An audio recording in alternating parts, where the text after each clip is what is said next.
निरगुडे गावात महावितरणचा मनमानी कारभार। विहिरीवरून 11 केव्ही लाईन टाकण्याला ग्रामस्थांचा विरोध। विहिरीजवळूनच 11 केव्ही लाईन, शेतकऱ्यांच्या कामात अडथळा निर्माण होणार, ग्रामस्थांचा तीव्र विरोध। इंदापूर तालुक्यातील निरगुडे गावातील गट क्रमांक 137 मध्ये 50 फुटांची विहीर आहे। या विहिरीवरून 11 केव्ही लाईटची लाईन टाकण्याचे काम सध्या सुरू आहे। मात्र या संपूर्ण कामकाजात महावितरण कंपनीचा मनमानी कारभार असल्याचा गंभीर आरोप करण्यात येत आहे। स्थानिकांच्या म्हणण्यानुसार वाकडे वस्तीच्या दिशेने लाईन टाकली जात आहे आणि या प्रक्रियेत शासनाच्या कोट्यवधी रुपयांचा गैरवापर होत असल्याची शक्यता व्यक्त केली जात आहे। या कामासाठी प्रत्यक्षात वाकडे वस्ती पानंद रस्त्यालगत फक्त 30 पोलची आवश्यकता असताना अधिकारी 55 पोल लांब वळसा घालून खडीकेशर दिशेने नेत आहेत। दरम्यान संबंधित शेतकऱ्याच्या विहिरीवरून ही उच्च दाबाची लाईन गेल्यास विहिरीचे दैनंदिन कामकाज किंवा अन्य दुरुस्ती कामादरम्यान गंभीर अडथळे निर्माण होणार आहेत।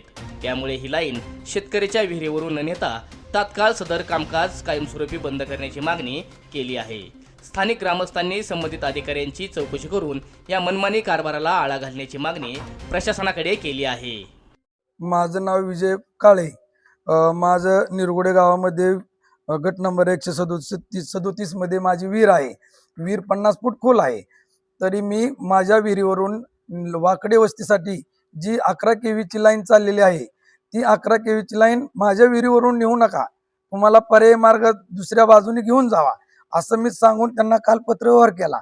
तरी सुद्धा त्यांनी बळजबरीने त्यांनी माझ्या विहिरीवरून आज सकाळी लाईट तारा ओढून काम पूर्ण केलं आणि ही लाईन वाकडे वस्तीसाठी 1.5 किलोमीटर अंतर जवळ असताना यांनी 4 किलोमीटरवरून लाईन फिरवत चालवली। ह्याचा त्रास शेतकऱ्यांना आहे।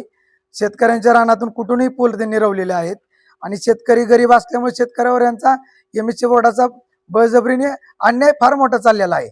माझ्यावर तर झालाच आहे माझ्या विहिरीवरती, तरी सुद्धा मी त्यांना सांगितले माझ्या विहिरीचं काम करायचंय, उद्या ब्लास्टिंग करायचंय, तर माझ्या जीवाला धोका इथं काम करणार नाही, काम करता येणार नाही। तरी अधिकाऱ्यांनी बळजबरीने काय त्यांचा ते लाईन दुसऱ्याच्या कामासाठी चालली, ती क्रिशरला फायदा होण्यासाठी फुकाट लाईन त्यांनी त्या क्रिशरसाठी लाईन वळवत चालवलेले आहे।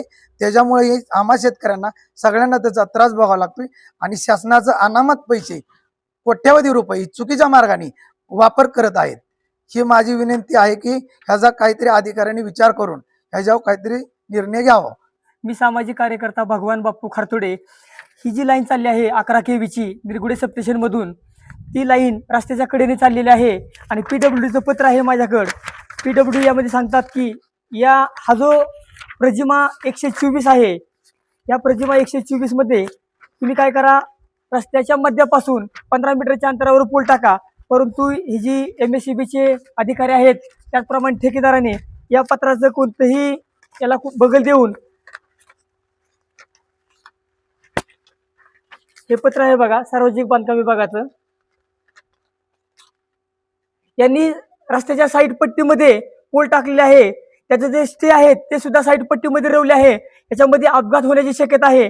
याच PWDने आज दुसरं पत्र पोलीस स्टेशनला दिलं आहे। त्या पत्रामध्ये ते सरळ सांगतात की जर उद्या अपघात झाला, आम्ही पहिलं पत्र पाठवले आहे 24/11/2025 ला, आम्ही तुम्हाला दुसरं पत्र म्हणजे काल पाठवलं आहे 8 तारखेला।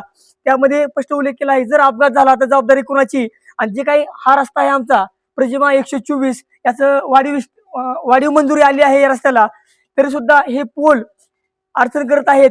या पोलमुळं परत वाढीव एस्टिमेट डबल होणार आहे। म्हणजे आता सुद्धा 1 कोटी रुपये घालवायचं आणि पुन्हा सुद्धा 1 कोटी रुपये, म्हणजे ही जी योजना आहे फक्त कॉन्ट्रॅक्टर जगवायसाठी आहे आणि MSCBच्या अधिकाऱ्यांना हातच्या राखून मलई खाण्यासाठी आहे, असा आमचा स्पष्ट आरोप आहे।